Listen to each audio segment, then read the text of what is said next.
मनुष्य एक ऐसा प्राणी है जो संस्कारों से जीने वाला प्राणी है। 3 प्रकार के जीवन है: संस्कृति से जीने वाला प्राणी, प्रकृति से जीने वाला प्राणी और विकृति से जीने वाला प्राणी। संस्कृति का अर्थ था अच्छे संस्कारों से जीने वाला प्राणी है मनुष्य। प्रकृति से जीने वाला प्राणी है पशु पक्षी और विकृति से जीने वाला प्राणी है राक्षस। ये राक्षस कहीं अलग नहीं आता होता। रामायण में प्रसंग आया है कि महादेव जी से पार्वती ने पूछी थी कि प्रभु मुझे राक्षस के लक्षण बताओ, तो उन्होंने राक्षस की बड़ी सुंदर परिभाषा बताई थी। ये नहीं कहा था कि बड़े बड़े पेट वाले, बड़े बड़े दांत वाले, बड़े बड़े बाल वाले जो आप टीवी में देखते हो। उन्होंने बड़ी सुंदर परिभाषा बताई थी। क्या कहा था कि मां नहीं मात, पिता नहीं देवा, साधुन से करवा वही सेवा, जिनके यह आचरण भवानी और सो निश्चर सम जानहु प्राणी। जो माता पिता और गुरुदेव की आज्ञा का पालन नहीं करता, अर्थात अच्छी शिक्षा को ग्रहण नहीं करता है। माँ बाप अच्छी शिक्षा तो देंगे, गुरुजन अच्छी शिक्षा तो देंगे, जो अच्छी शिक्षा को ग्रहण नहीं करता वही तो राक्षस है। मां नहीं मात, पिता नहीं देवा, साधुन से करवा वही सेवा। साधु का अर्थ होता है जिसका सरल स्वभाव वो साधु कहा जाता है, जिसके जीवन में मन की साधना है, अपने विचारों की साधना है, अपने आप की साधना, उसका नाम है साधु।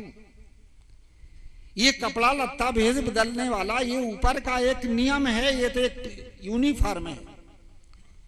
सबसे बड़ा साधु वही होता है जिसके जीवन में साधना हो। तो ऐसे साधना युक्त है जो साधु स्वभाव के व्यक्ति हैं, इनको जबरदस्ती और दुख देकर के काम ले, वही तो राक्षस है।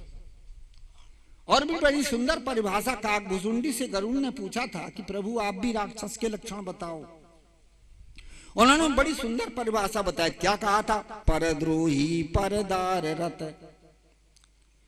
पर धन पर अपवाद, और ते नर पामर पाप में देह धरे मनुजाद। मनुजाद माने राक्षस। जो दूसरे से द्रोह करता हो, वैर विरोध करता हो, परद्रोही। परदार रत, दूसरे की स्त्रियों में आसक्त रहता हो। परधन, दूसरे के धन को हरण करता हो, बेईमानी करता हो। अपवाद और वाद विवाद पैदा करता हो, वही तो राक्षस है। इसलिए कहा जाता है कि हमें 3 जगह अच्छे संस्कार मिलते हैं।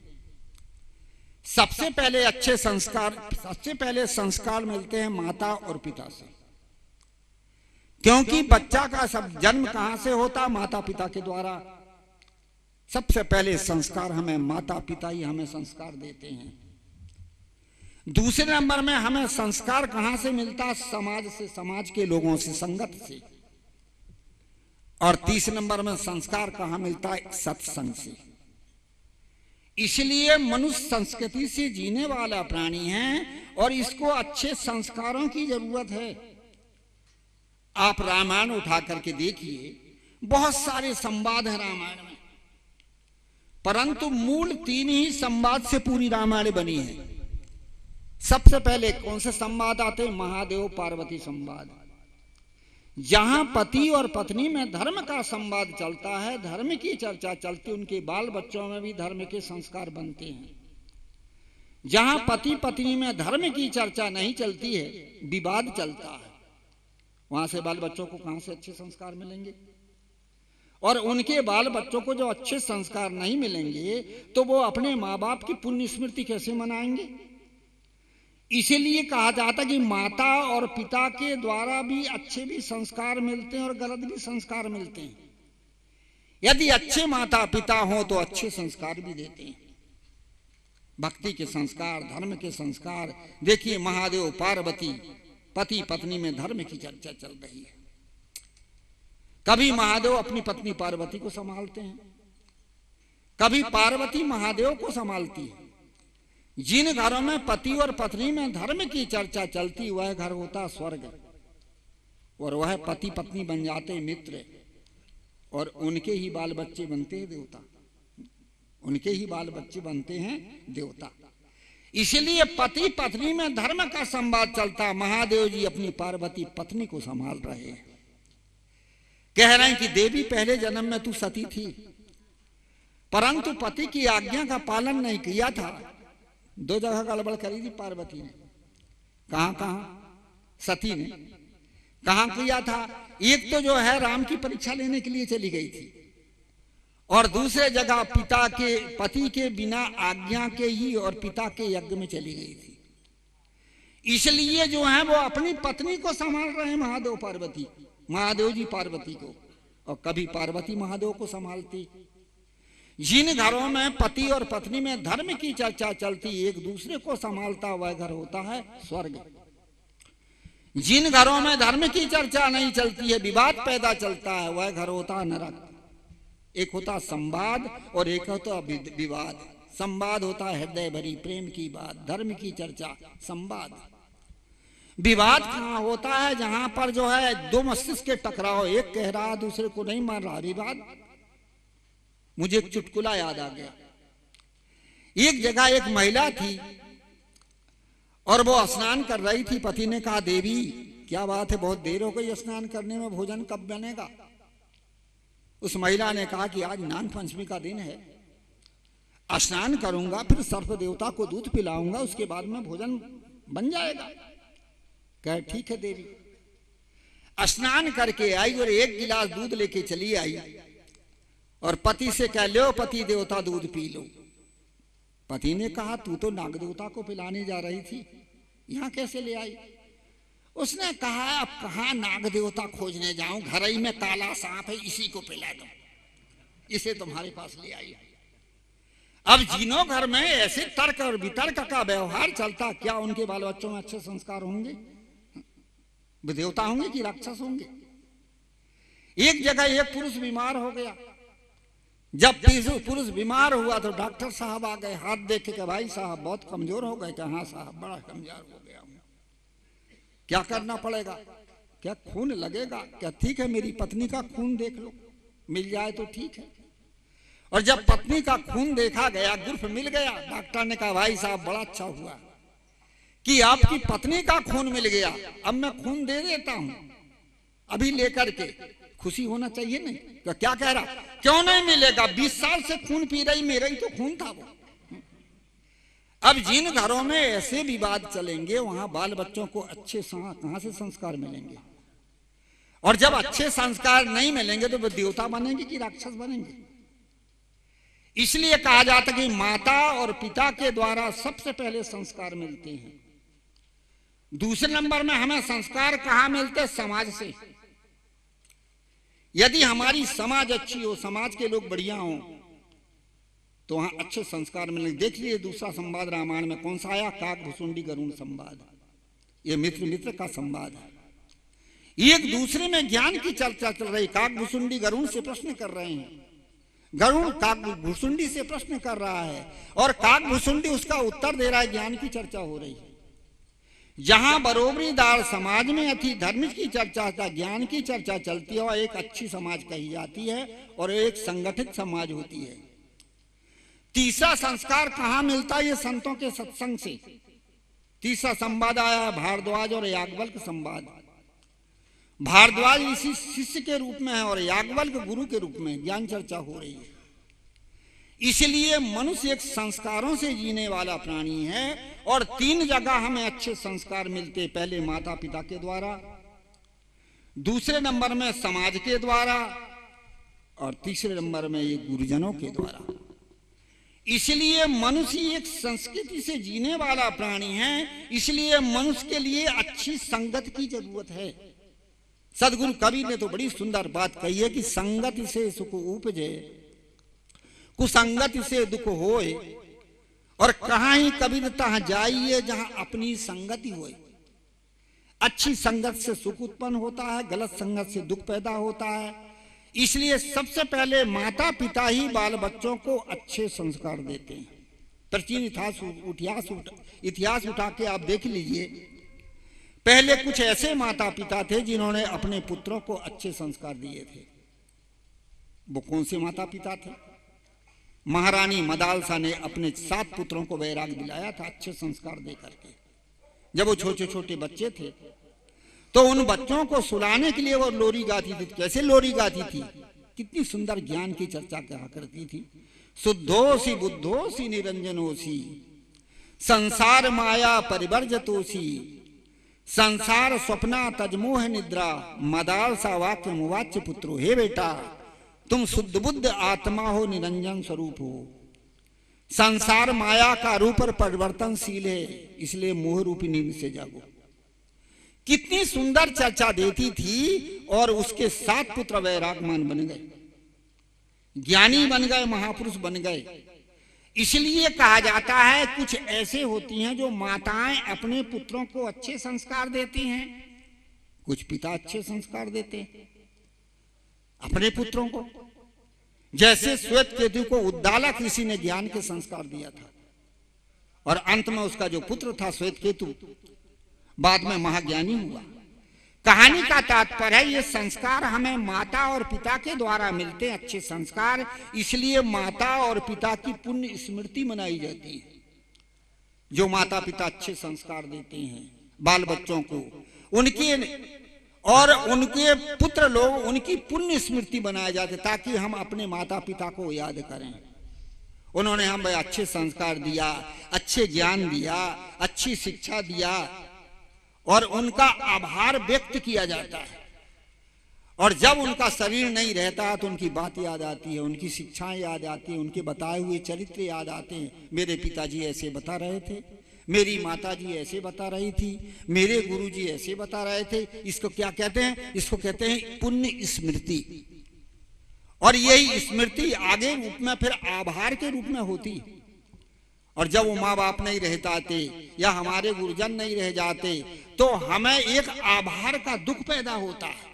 एक होता मोह का दुख, माता पिता मर जाते हैं, परिवार के लोग मर जाते हैं, हम मोह से रोते हैं, चिल्लाते हैं। दूसरा होता आभार का दुख, माता पिता से जो हमें अच्छी शिक्षा मिली, अच्छे संस्कार मिले, या किसी से हमें अच्छे संस्कार मिले, और जब उस व्यक्ति का शरीर नहीं रहता तो हमें याद आता है, उनकी यादें आती। उन्हें हमें ऐसी शिक्षा दिए, ऐसी दीक्षा दिए, ऐसी बात बताए। मैं अपना संस्मरण बताऊं, काठमांडू नेपाल में जब मेरे गुरुजी का शरीर छूटा, सदगुरु श्री राम स्वरूप साहब जी का, उस समय मैं वहीं था। उसके आधा घंटा पहले एक बुढ़िया का शरीर छूट गया, और जब बुढ़िया का शरीर छूटा तो उसकी लड़कियां चिल्ला चिल्ला के रो रही थी, सिर पटक पटक के रो रही थी, तमाम आवाज कर करके रो रही थी। और उसी समय मैं वहां पहुंच गया और मैंने समझाने लगा, नानी ना रो, नेपाली भाषा में, आमा इतने दिन को थी, माते माता इतने दिन की थी, ना रो। एक नर्स देख रही थी, बाबा जी समझा रहे। थोड़ी देर के बाद में मेरे गुरुजी का शरीर छूट गया, और जब गुरुजी का शरीर छूटा तो वही नर्स थी, रजिस्टर लेकर के यार कह, बाबा जी ये रजिस्टर में दस्तखत कीजिए। और जैसे ही मैं रजिस्टर में दस्तखत करने लगा तो मेरे भी आंसू टपक गए। और जब मेरे आंसू रजिस्टर में टिपके तो उस नर्स ने कहा, बाबा अब क्या हुआ? पहले तो आप वहां पर समझा रहे थे और अब आपको क्या? उनका कुछ नहीं हुआ। दुख हुआ उनका? हाँ दुख हुआ। तो उनको भी तो दुख हुआ था, उनको आप समझा रहे थे और आप क्यों नहीं समझ रहे हैं? मैं समझाऊं? मैंने कहा उनका था मोह का दुख, इसलिए वो चिल्ला रही थी जोर जोर से। और 1-2 दिन चिल्लाएंगी, दूसरे तीसरे दिन चिल्लाना खत्म हो जाएगा, सब भूल जाएंगे। और यदि माता ने कुछ नहीं दिया हो तो बाद में माता को कोसेंगी भी। वो केवल ये ममता का था और मेरा आभार का दुख। ये मेरे गुरु थे, इनसे मेरे ज्ञान मिली, शिक्षा मिला, और शिक्षा मिलने के बाद वो शिक्षा मुझे, ज्ञान और शिक्षा का आभार मुझे याद आ रहा। उस आभार से मेरे आंसू आ रहे कि गुरु जी बहुत अच्छी बात है।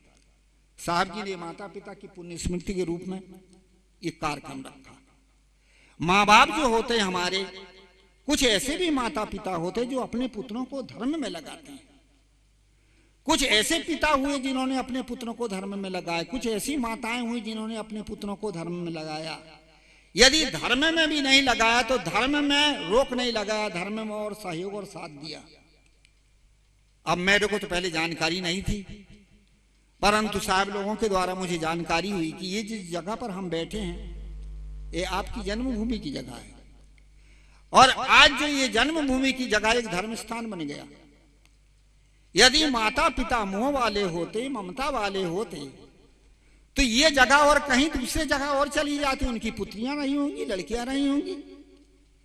पर धर्म के माता पिता थे, इसलिए पुत्र को अपने धर्म में लगा करके या धर्म में लगे हुए पुत्र को सहयोग और साथ देना, ये धार्मिक माता पिता का एक अच्छा जो है आदर्श माना जाता है।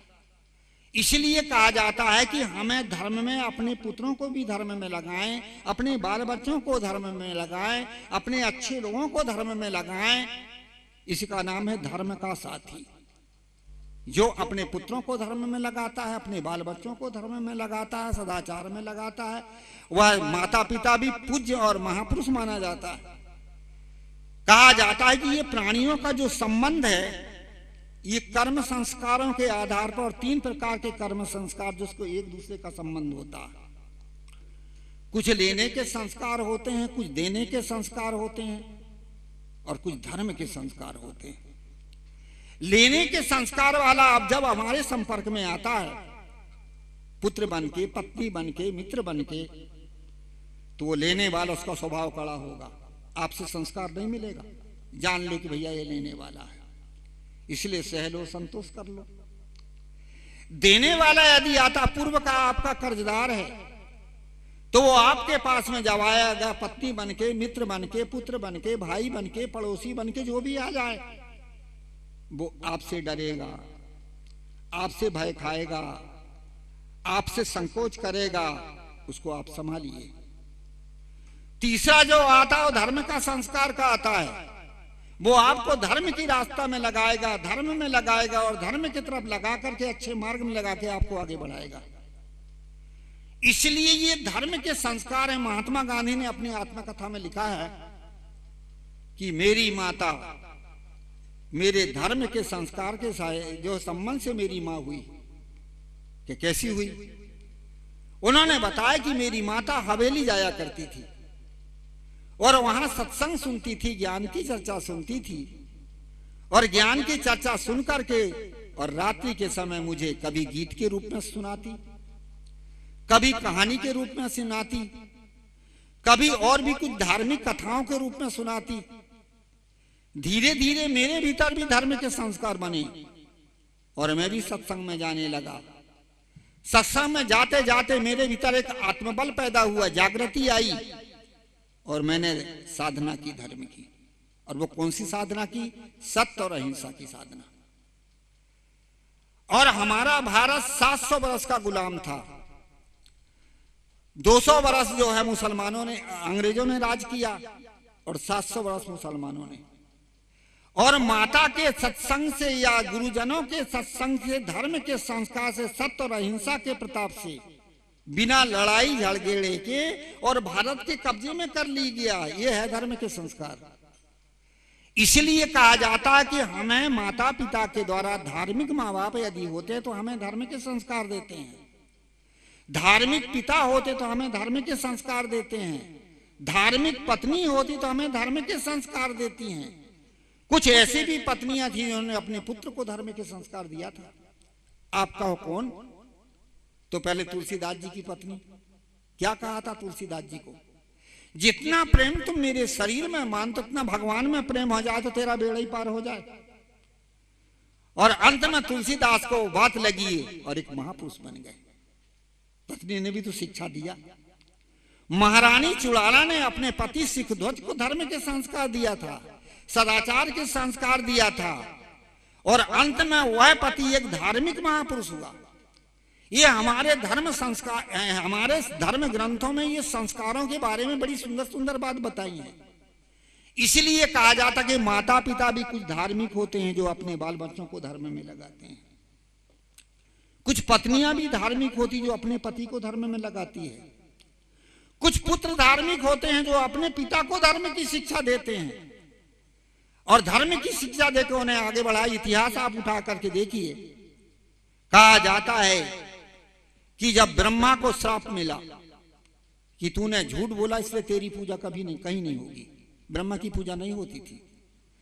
और ब्रह्मा के जो मानस पुत्र थे और उन मानस पुत्रों ने देखा कि पिता की पूजा नहीं हो रही है, क्या बात है, तो वो अपने पिता को धर्म की शिक्षा दे रहा है, समझा रहे हैं, पितामह ऐसा काम मत करो जिससे कि आपका भी उपवास और हमारा भी उपवास हो। ब्रह्मा ने कहा बेटा मैं तुम्हारी बात को मानता हूं, आज से मैं झूठ कभी नहीं बोलूंगा। उसी दिन से फिर ब्रह्मा की एक जगह पूजा शुरू हुई जो आप जानते हो पुष्कर में। ब्रह्मा के बहुत सारे मंदिर, ब्रह्मा के मंदिर भी नहीं है और एक ही मंदिर वो पुष्कर में है, तो वहां भी एक जो है उस मंदिर में मात्र ही पूजा हो। तो कहीं आपने देखा ब्रह्मा के मंदिर कहीं? ये पुरानी कहानियां हैं। कहानी का तात्पर्य है कुछ पुत्र भी ऐसे थे जिन्होंने अपने पुत्रों को धर्म के संस्कार दिए। पिता ऐसे थे जिन्होंने अपने पुत्रों ने अपने पिता को धर्म के संस्कार दिए। इसलिए कहा जाता कि ये होते हैं धर्म के संस्कार। आज भी हम अपने बाल बच्चों को, अपनी समाज को धर्म के संस्कार दें, अच्छे संस्कार दें और उन संस्कार के द्वारा हम भी आगे बढ़ेंगे और हमारी समाज भी आगे बढ़ेगी। इसके लिए संतों का सत्संग और ज्ञान की चर्चा सुनी जाती है, सुनाई जाती है। संतों के सत्संग से क्या बदलता? केवल संस्कार बदलते, रूप रंग नहीं बदलता। जो होता वही होता। वाल्मीकि पहले डाकू थे,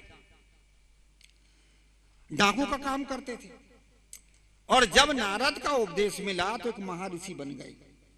तो रूप तो वही था, डाकू में भी थे तो रूप वही था, और जब महर्षि बन गया तो रूप और शरीर तो वही था। क्या चीज बदला? केवल संस्कार बदले हैं? ऐसे हमारा रूप नहीं बदलता, केवल संस्कार बदलते हैं। ये कब बदलते हैं? जब हमें अच्छे संस्कार मिले, अच्छी संगत मिले, तो इससे क्या हमारा अंतःकरण बदलता है, पर रूप रंग नहीं बदलता, अंतःकरण बदलता है। सत्संग से हमारा अंतःकरण बदलता है, रूप रंग नहीं बदलता। रूप रंग तो दिनों दिन हमारा बदलते ही जा रहा है। पहले छोटे बच्चे में सुंदर थे, जवानी में कुछ बलवान हैं, बुढ़ापे में फिर शरीर शिथिल हो जाएगा और एक दिन शरीर छूट जाएगा। ये तो दिनों दिन बदल रहा है। हमें बदलने की जरूरत है केवल हमारे अंतःकरण और संस्कारों को। आदमी अंतःकरण संस्कार नहीं बदलता, रूप बदलता। जब बूढ़े हो जाते हैं लोग मेकअप करवा लेते, झुर्रियां पड़ जाती है तो सफेद बाल हो जाते हैं तो काले बाल करवा लेते। वो आजकल वो खिजाब क्या चली है ना, काले बाल कर देते। हमारे बुरहानपुर में खेती है, कुछ दूरी पर वहां एक नौकर है। नौकर तो बहुत सारे हैं, पर एक नौकर था जिसका नाम था रुआब, मुसलमान था। उसके बाल जो है और सफेद हो गए थे तो मेहंदी लगा लेता था। एक दिन मैंने कहा रुआब ये बाल क्यों लाल लाल कर लिया? क्या गुरु महाराज सिर में गर्मी हो गई इसलिए। उनका झूठ बोलता है, गर्मी नहीं हुई है, बुढ़ापा अच्छा नहीं लगता। क्या गुरु जी बिल्कुल ठीक है। हम कहे तो सब शरीर का काम है, बदलते ही रहेंगे। शरीर को मत बदल, मन को बदल। आज हमें मन को बदलने की जरूरत है और मन को बदलने के लिए हमें अच्छे संस्कार की जरूरत है। शरीर को मत बदलो। मैं दिल्ली से, उज्जैन से और जा रहा था दिल्ली।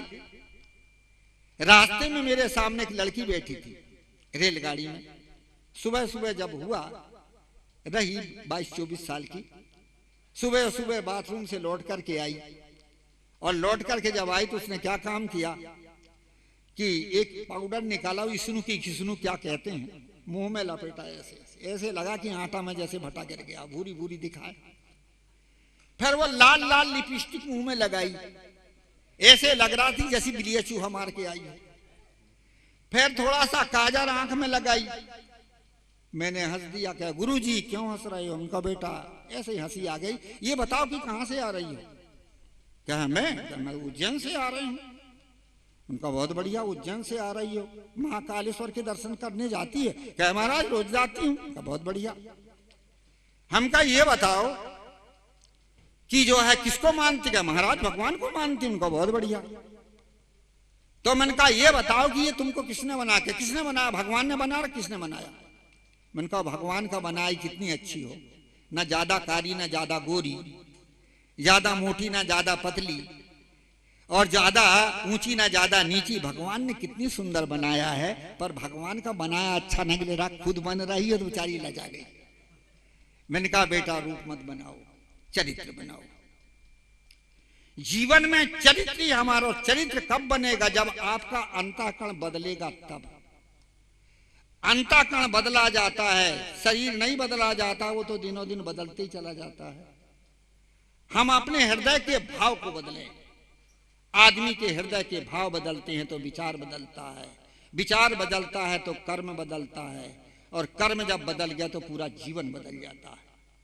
इसलिए संतों का जो सत्संग होता है ये क्या होता है? मन को बदलने के लिए होता है, रूप तो वही रहेगा। एक छोटा उदाहरण मुझे याद आ गया। एक हस्तरेखा देखने वाले गुरु थे और वो अपने शिष्यों को हस्तरेखा सिखाते थे।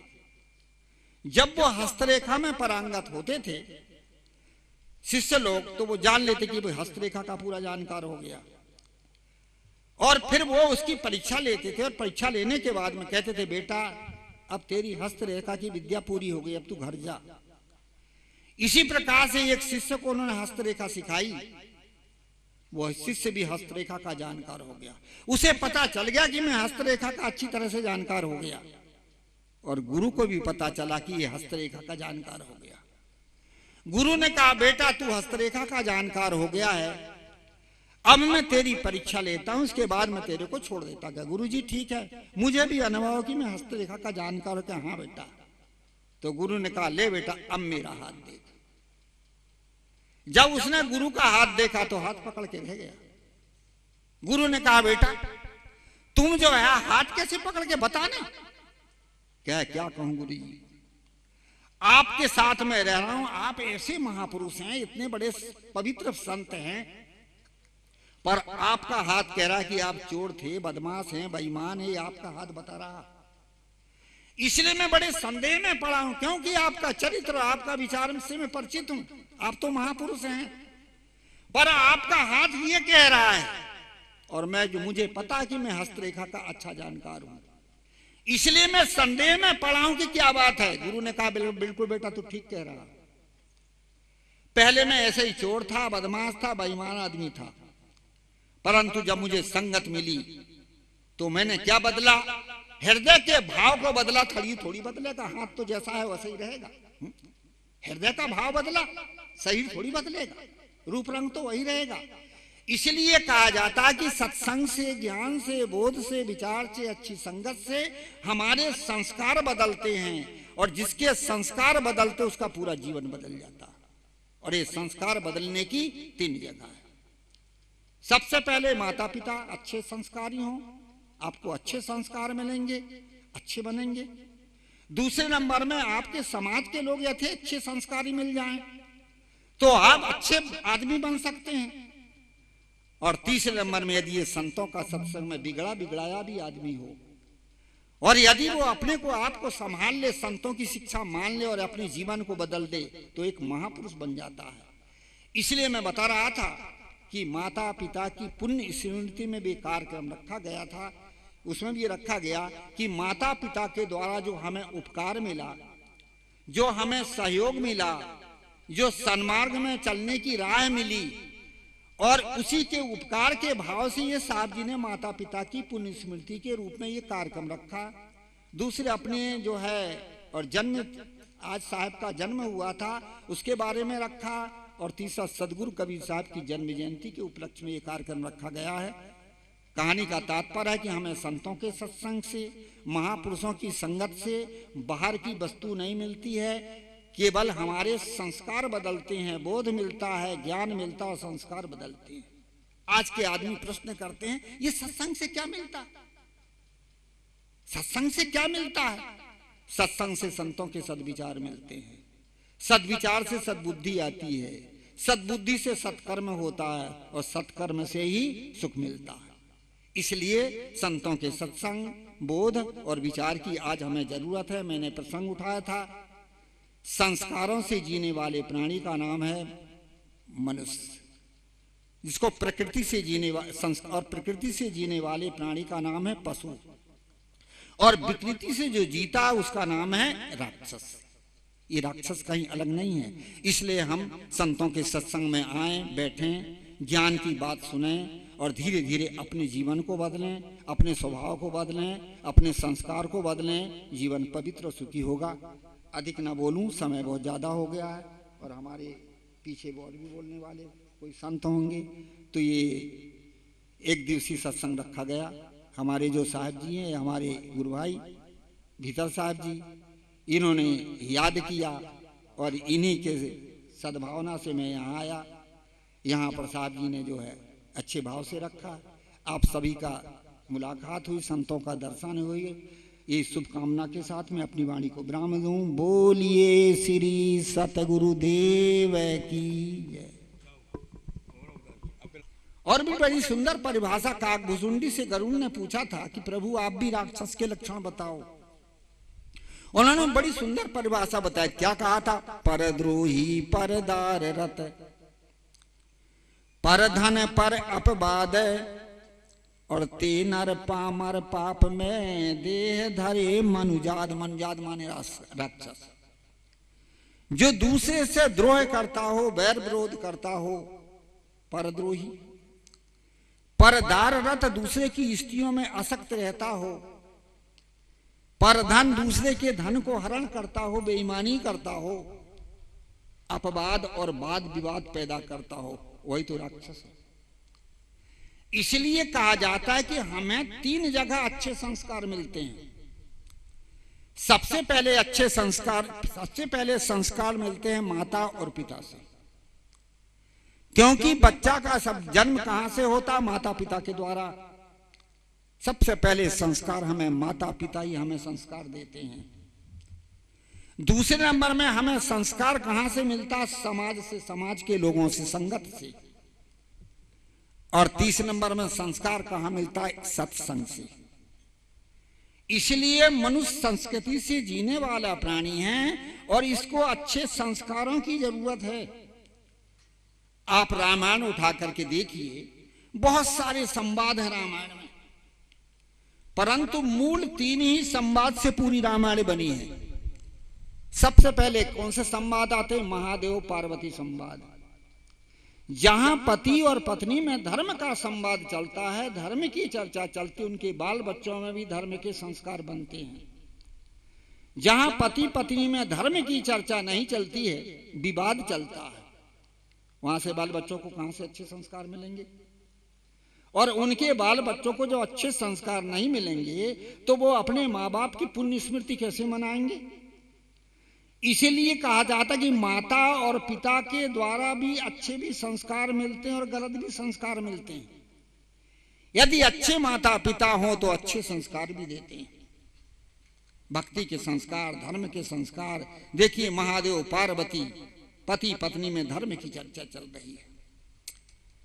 कभी महादेव अपनी पत्नी पार्वती को संभालते हैं, कभी पार्वती महादेव को संभालती है।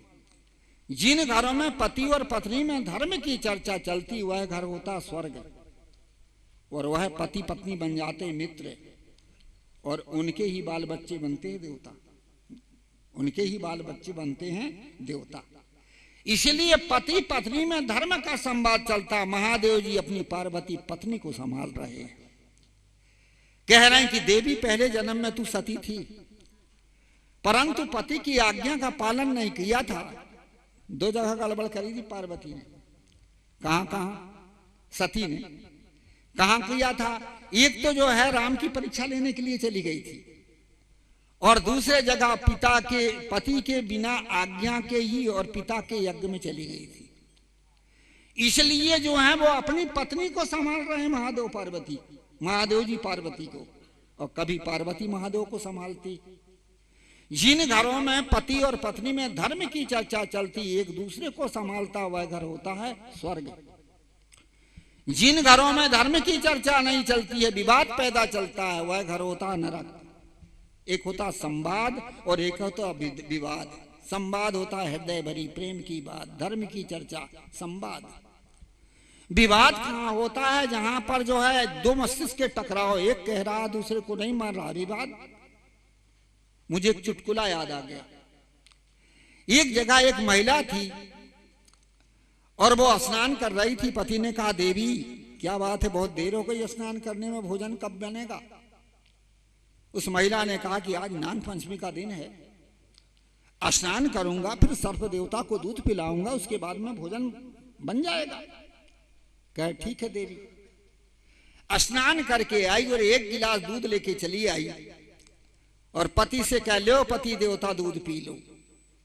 पति ने कहा, तू तो नाग देवता को पिलाने जा रही थी, यहां कैसे ले आई? उसने कहा, अब कहां नाग देवता खोजने जाऊं, घर ही में काला सांप है, इसी को पिला दो, इसे तुम्हारे पास ले आई। अब जिनों घर में ऐसे तर्क और वितर्क का व्यवहार चलता, क्या उनके बाल बच्चों में अच्छे संस्कार होंगे? देवता होंगे कि राक्षस होंगे? एक जगह एक पुरुष बीमार हो गया। जब पुरुष बीमार हुआ तो डॉक्टर साहब आ गए, हाथ देख के, भाई साहब बहुत कमजोर हो गए। हाँ साहब बड़ा कमजोर हो गया हूं, क्या करना पड़ेगा? क्या खून लगेगा? क्या ठीक है, मेरी पत्नी का खून देख लो, मिल जाए तो ठीक है। और जब पत्नी का खून देखा गया, ग्रुप मिल गया, डॉक्टर ने कहा, भाई साहब बड़ा अच्छा हुआ कि आपकी पत्नी का खून मिल गया, अब मैं खून दे देता हूं अभी लेकर के, खुशी होना चाहिए नहीं? तो क्या कह रहा, क्यों नहीं मिलेगा, 20 साल से खून पी रही, मेरा ही तो खून था वो। अब जिन घरों में ऐसे विवाद चलेंगे, वहां बाल बच्चों को अच्छे कहां से संस्कार मिलेंगे? और जब अच्छे संस्कार नहीं मिलेंगे तो वो देवता बनेंगे कि राक्षस बनेंगे? इसलिए कहा जाता कि माता और पिता के द्वारा सबसे पहले संस्कार मिलते हैं। दूसरे नंबर में हमें संस्कार कहां मिलते? समाज से। यदि हमारी समाज अच्छी हो, समाज के लोग बढ़िया हो, तो वहां अच्छे संस्कार मिलेंगे। देख लीजिए दूसरा संवाद रामायण में कौन सा आया? काक भुसुंडी गरुण संवाद। ये मित्र मित्र का संवाद है। एक दूसरे में ज्ञान की चर्चा चल रही। काक भुसुंडी गरुण से प्रश्न कर रहे हैं, गरुण काक भुसुंडी से प्रश्न कर रहा है और काक भुसुंडी उसका उत्तर दे रहा है। ज्ञान की चर्चा हो रही है। जहां बरोबरीदार समाज में अति धर्म की चर्चा था, ज्ञान की चर्चा चलती है और एक अच्छी समाज कही जाती है और एक संगठित समाज होती है। तीसरा संस्कार कहां मिलता है? ये संतों के सत्संग से। तीसरा संवाद आया भारद्वाज और याज्ञवल्क्य संवाद। भारद्वाज इसी शिष्य के रूप में है और याज्ञवल्क्य गुरु के रूप में ज्ञान चर्चा हो रही है। इसलिए मनुष्य एक संस्कारों से जीने वाला प्राणी है और 3 जगह हमें अच्छे संस्कार मिलते। पहले माता पिता के द्वारा, दूसरे नंबर में समाज के द्वारा और तीसरे नंबर में ये गुरुजनों के द्वारा। इसलिए मनुष्य एक संस्कृति से जीने वाला प्राणी है। इसलिए मनुष्य के लिए अच्छी संगत की जरूरत है। सदगुरु कबीर ने तो बड़ी सुंदर बात कही है कि संगति से सुख उपजे, कुसंगति से दुख होए, और कहां ही कबीर तहां जाइए जहां अपनी संगति होए। अच्छी संगत से सुख उत्पन्न होता है, गलत संगत से दुख पैदा होता है। इसलिए सबसे पहले माता पिता ही बाल बच्चों को अच्छे संस्कार देते हैं। प्राचीन इतिहास उठा के आप देख लीजिए। पहले कुछ ऐसे माता पिता थे जिन्होंने अपने पुत्रों को अच्छे संस्कार दिए थे। वो कौन से माता पिता थे? महारानी मदालसा ने अपने 7 पुत्रों को वैराग दिलाया था अच्छे संस्कार दे करके। जब वो छोटे छोटे बच्चे थे तो उन बच्चों को सुलाने के लिए वो लोरी गाती थी। कैसे लोरी गाती थी? कितनी सुंदर ज्ञान की चर्चा कहा करती थी। शुद्धोसी बुद्धोसी निरंजनोसी, संसार माया परिवर्जतोसी, संसार स्वप्ना तजमोह निद्रा, मदालसा वाक्य मुवाच्य पुत्रो। हे बेटा, तुम शुद्ध बुद्ध आत्मा हो, निरंजन स्वरूप हो। संसार माया का रूप और परिवर्तनशील है, इसलिए मोह रूपी नींद से जागो। कितनी सुंदर चर्चा देती थी। और उसके 7 पुत्र वैरागमान बन गए, ज्ञानी बन गए, महापुरुष बन गए। इसलिए कहा जाता है कुछ ऐसे होती हैं जो माताएं अपने पुत्रों को अच्छे संस्कार देती हैं, कुछ पिता अच्छे संस्कार देते हैं अपने पुत्रों को। जैसे श्वेत केतु को उद्दालक ऋषि ने ज्ञान के संस्कार दिया था और अंत में उसका जो पुत्र था श्वेत केतु, बाद में महाज्ञानी हुआ। कहानी का तात्पर्य है ये संस्कार हमें माता और पिता के द्वारा मिलते हैं, अच्छे संस्कार, इसलिए माता और पिता की पुण्य स्मृति मनाई जाती है। जो माता पिता अच्छे संस्कार देते हैं बाल बच्चों को, उनके और उनके पुत्र लोग, उनकी पुण्य स्मृति बनाए जाते, ताकि हम अपने माता पिता को याद करें। उन्होंने हमें अच्छे संस्कार दिया, अच्छे ज्ञान दिया, अच्छी शिक्षा दिया, और उनका आभार व्यक्त किया जाता है। और जब उनका शरीर नहीं रहता तो उनकी बात याद आती है, उनकी शिक्षाएं याद आती हैं, उनके बताए हुए चरित्र याद आते हैं। मेरे पिताजी ऐसे बता रहे थे, मेरी माताजी ऐसे बता रही थी, मेरे गुरुजी ऐसे बता रहे थे। इसको क्या कहते हैं? इसको कहते हैं पुण्य स्मृति। और यही स्मृति आगे रूप में फिर आभार के रूप में होती। और जब वो माँ बाप नहीं रह जाते या हमारे गुरुजन नहीं रह जाते तो हमें एक आभार का दुख पैदा होता है। एक होता मोह का दुख, माता पिता मर जाते हैं, परिवार के लोग मर जाते हैं, हम मोह से रोते हैं, चिल्लाते हैं। दूसरा होता है आभार का दुख, माता पिता से जो हमें अच्छी शिक्षा मिली, अच्छे संस्कार मिले, या किसी से हमें अच्छे संस्कार मिले, और जब उस व्यक्ति का शरीर नहीं रहता तो हमें याद आता, उनकी यादें आती, उन्हें हमें ऐसी शिक्षा दिए, ऐसी दीक्षा दिए, ऐसी बात बताए। मैं अपना संस्मरण बताऊं, काठमांडू नेपाल में जब मेरे गुरुजी का शरीर छूटा, सदगुरु श्री राम स्वरूप साहब जी का, उस समय मैं वहीं था। उसके आधा घंटा पहले एक बुढ़िया का शरीर छूट गया, और जब बुढ़िया का शरीर छूटा तो उसकी लड़कियां चिल्ला चिल्ला के रो रही थी, सिर पटक पटक के रो रही थी, तमाम आवाज कर करके रो रही थी। और उसी समय मैं वहां पहुंच गया और मैं समझाने लगा, नानी ना रो, नेपाली भाषा में, आमा इतने दिन को थी, माते माता इतने दिन की थी, ना रो। एक नर्स देख रही थी, बाबा जी समझा रहे।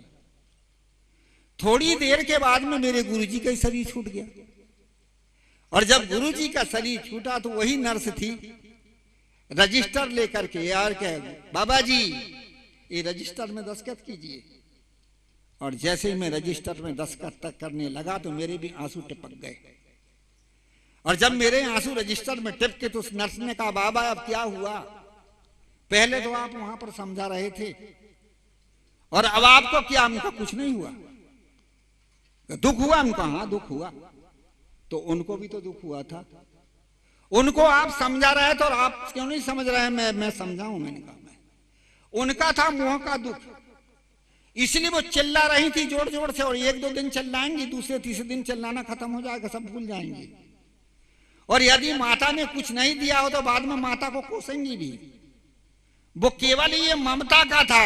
और मेरा है आभार का दुख। ये मेरे गुरु थे, इनसे मेरे ज्ञान मिली, शिक्षा मिला, और शिक्षा मिलने के बाद वो शिक्षा मुझे, ज्ञान और शिक्षा का आभार मुझे याद आ रहा है। उस आभार से मेरे आंसू आ रहे। गुरु जी बहुत अच्छी बात है, साहब जी ने माता पिता की पुण्य स्मृति के रूप में एक कार्यक्रम रखा। माँ बाप जो होते हैं हमारे, कुछ ऐसे भी माता पिता होते जो अपने पुत्रों को धर्म में लगाते हैं। कुछ ऐसे पिता हुए जिन्होंने अपने पुत्रों को धर्म में लगाया, कुछ ऐसी माताएं हुई जिन्होंने अपने पुत्रों को धर्म में लगाया। यदि धर्म में भी नहीं लगाया तो धर्म में रोक नहीं लगाया, धर्म में और सहयोग और साथ दिया। अब मेरे को तो पहले जानकारी नहीं थी, परंतु साहब लोगों के द्वारा मुझे जानकारी हुई कि ये जिस जगह पर हम बैठे हैं ये आपकी जन्मभूमि की जगह है। और आज जो ये जन्मभूमि की जगह एक धर्म स्थान बन गया। यदि माता पिता मोह वाले होते, ममता वाले होते, तो ये जगह और कहीं दूसरे जगह और चली जाती, उनकी पुत्रियां नहीं होंगी, लड़कियां नहीं होंगी। पर धर्म के माता पिता थे, इसलिए पुत्र को अपने धर्म में लगा करके या धर्म में लगे हुए पुत्र को सहयोग और साथ देना, ये धार्मिक माता पिता का एक अच्छा जो है आदर्श माना जाता है। इसलिए कहा जाता है कि हमें धर्म में अपने पुत्रों को भी धर्म में लगाएं, अपने बाल बच्चों को धर्म में लगाएं, अपने अच्छे लोगों को धर्म में लगाएं। इसका नाम है धर्म का साथी। जो अपने पुत्रों को धर्म में लगाता है, अपने बाल बच्चों को धर्म में लगाता है, सदाचार में लगाता है, वह माता पिता भी पूज्य और महापुरुष माना जाता है। कहा जाता है कि ये प्राणियों का जो संबंध है ये कर्म संस्कारों के आधार पर, और 3 प्रकार के कर्म संस्कार जिसको एक दूसरे का संबंध होता है। कुछ लेने के संस्कार होते हैं, कुछ देने के संस्कार होते हैं, और कुछ धर्म के संस्कार होते हैं। लेने के संस्कार वाला अब जब हमारे संपर्क में आता है, पुत्र बनके, पत्नी बनके, मित्र बनके, तो वो लेने वाला, उसका स्वभाव कड़ा होगा, आपसे संस्कार नहीं मिलेगा। जान लो कि भैया ये लेने वाला है, इसलिए सह लो, संतोष कर लो। देने वाला यदि आता, पूर्व का आपका कर्जदार है, तो वो आपके पास में जब आएगा, पत्नी बनके, मित्र बनके, पुत्र बनके, भाई बनके, पड़ोसी बनके, जो भी आ जाए, वो आपसे डरेगा, आपसे भय खाएगा, आपसे संकोच करेगा, उसको आप संभालिए। तीसरा जो आता है वो धर्म का संस्कार का आता है, वो आपको धर्म की रास्ता में लगाएगा, धर्म में लगाएगा, और धर्म की तरफ लगा करके अच्छे मार्ग में लगा के आपको आगे बढ़ाएगा। इसलिए ये धर्म के संस्कार है। महात्मा गांधी ने अपनी आत्मकथा में लिखा है कि मेरी माता मेरे धर्म के संस्कार के जो संबंध से मेरी मां हुई, कि कैसी हुई।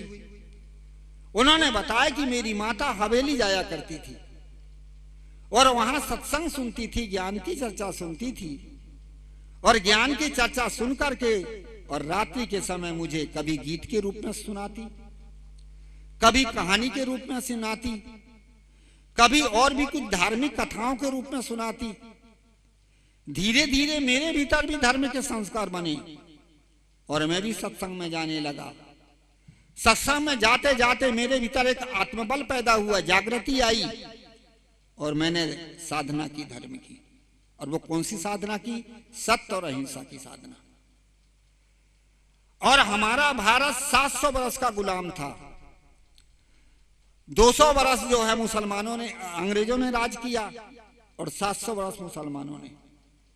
और माता के सत्संग से या गुरुजनों के सत्संग से, धर्म के संस्कार से, सत्य और अहिंसा के प्रताप से, बिना लड़ाई झगड़े के और भारत के कब्जे में कर ली गया। ये है धर्म के संस्कार। इसलिए कहा जाता है कि हमें माता पिता के द्वारा, धार्मिक माँ बाप यदि होते तो हमें धर्म के संस्कार देते हैं, धार्मिक पिता होते तो हमें धर्म के संस्कार देते हैं, धार्मिक पत्नी होती तो हमें धर्म के संस्कार देती हैं। कुछ ऐसी भी पत्नियां थी जिन्होंने अपने पुत्र को धर्म के संस्कार दिया था। आपका हो कौन? तो पहले तुलसीदास जी की पत्नी। क्या कहा था तुलसीदास जी को? जितना प्रेम तुम मेरे शरीर में मानते, उतना भगवान में प्रेम हो जाए तो तेरा बेड़ा ही पार हो जाए। और अंत में तुलसीदास को बात लगी और एक महापुरुष बन गए। पत्नी ने भी तो शिक्षा दिया। महारानी चुड़ाला ने अपने पति सिखध्वज को धर्म के संस्कार दिया था, सदाचार के संस्कार दिया था, और अंत में वह पति एक धार्मिक महापुरुष हुआ। ये हमारे धर्म संस्कार, हमारे धर्म ग्रंथों में ये संस्कारों के बारे में बड़ी सुंदर सुंदर बात बताई है। इसलिए कहा जाता कि माता पिता भी कुछ धार्मिक होते हैं जो अपने बाल बच्चों को धर्म में लगाते हैं। कुछ पत्नियां भी धार्मिक होती जो अपने पति को धर्म में लगाती है। कुछ पुत्र धार्मिक होते हैं जो अपने पिता को धर्म की शिक्षा देते हैं और धर्म की शिक्षा देकर उन्हें आगे बढ़ाए। इतिहास आप उठा करके देखिए, कहा जाता है कि जब ब्रह्मा को श्राप मिला कि तूने झूठ बोला इसलिए तेरी पूजा कभी नहीं, कहीं नहीं होगी, ब्रह्मा की पूजा नहीं होती थी। और ब्रह्मा के जो मानस पुत्र थे और उन मानस पुत्रों ने देखा कि पिता की पूजा नहीं हो रही है, क्या बात है, तो वो अपने पिता को धर्म की शिक्षा दे रहा है, समझा रहे हैं, पितामह ऐसा काम मत करो जिससे कि आपका भी उपहास और हमारा भी उपहास हो। ब्रह्मा ने कहा बेटा मैं तुम्हारी बात को मानता हूं, आज से मैं झूठ कभी नहीं बोलूंगा। उसी दिन से फिर ब्रह्मा की एक जगह पूजा शुरू हुई जो आप जानते हो, पुष्कर में। ब्रह्मा के बहुत सारे मंदिर, ब्रह्मा के मंदिर भी नहीं है, और एक ही मंदिर वो पुष्कर में है, तो वहां भी एक जो है उस मंदिर में मात्र ही पूजा हो। तो कहीं आपने देखा ब्रह्मा के मंदिर कहीं? ये पुरानी कहानियां हैं। कहानी का तात्पर्य है कुछ पुत्र भी ऐसे थे जिन्होंने अपने पुत्रों को धर्म के संस्कार दिए। पिता ऐसे थे जिन्होंने अपने पुत्रों ने अपने पिता को धर्म के संस्कार दिए। इसलिए कहा जाता कि ये होते हैं धर्म के संस्कार। आज भी हम अपने बाल बच्चों को, अपनी समाज को धर्म के संस्कार दें, अच्छे संस्कार दें, और उन संस्कार के द्वारा हम भी आगे बढ़ेंगे और हमारी समाज भी आगे बढ़ेगी। इसके लिए संतों का सत्संग और ज्ञान की चर्चा सुनी जाती है, सुनाई जाती है। संतों के सत्संग से क्या बदलता? केवल संस्कार बदलते, रूप रंग नहीं बदलता। जो होता वही होता। वाल्मीकि पहले डाकू थे, डाकू का काम करते थे, और जब नारद का उपदेश मिला तो एक महर्षि बन गए। तो रूप तो वही था, डाकू में भी थे तो रूप वही था, और जब महर्षि बन गए तो रूप और शरीर तो वही था। क्या चीज बदला? केवल संस्कार बदले। ऐसे हमारा रूप नहीं बदलता, केवल संस्कार बदलते हैं। ये कब बदलते हैं? जब हमें अच्छे संस्कार मिले, अच्छी संगत मिले, तो इससे क्या हमारा अंतःकरण बदलता है, पर रूप रंग नहीं बदलता, अंतःकरण बदलता है। सत्संग से हमारा अंतःकरण बदलता है, रूप रंग नहीं बदलता। रूप रंग तो दिनों दिन हमारा बदलते ही जा रहा है। पहले छोटे बच्चे में सुंदर थे, जवानी में कुछ बलवान हैं, बुढ़ापे में फिर शरीर शिथिल हो जाएगा और एक दिन शरीर छूट जाएगा। ये तो दिनों दिन बदल रहा है। हमें बदलने की जरूरत है केवल हमारे अंतःकरण और संस्कारों को। आदमी अंतःकरण संस्कार नहीं बदलता, रूप बदलता। जब बूढ़े हो जाते हैं लोग मेकअप करवा लेते, झुर्रियां पड़ जाती है तो सफेद बाल हो जाते हैं तो काले बाल करवा लेते। वो आजकल वो खिजाब क्या चली है ना, काले बाल कर देते। हमारे बुरहानपुर में खेती है, कुछ दूरी पर, वहां एक नौकर है। नौकर तो बहुत सारे हैं, पर एक नौकर था जिसका नाम था रुआब, मुसलमान था। उसके बाल जो है और सफेद हो गए थे तो मेहंदी लगा लेता था। एक दिन मैंने कहा, रुआब ये बाल क्यों लाल लाल कर लिया? क्या गुरु महाराज सिर में गर्मी हो गई इसलिए। उनका झूठ बोलता है, गर्मी नहीं हुई है, बुढ़ापा अच्छा नहीं लगता। क्या गुरु जी बिल्कुल ठीक है। हम कहे तो बस सब शरीर का काम है, बदलते ही रहेंगे। शरीर को मत बदल, मन को बदल। आज हमें मन को बदलने की जरूरत है, और मन को बदलने के लिए हमें अच्छे संस्कार की जरूरत है। शरीर को मत बदलो। मैं दिल्ली से, उज्जैन से और जा रहा था दिल्ली। रास्ते में मेरे सामने एक लड़की बैठी थी रेलगाड़ी में। सुबह सुबह जब हुआ, रही 22-24 साल की।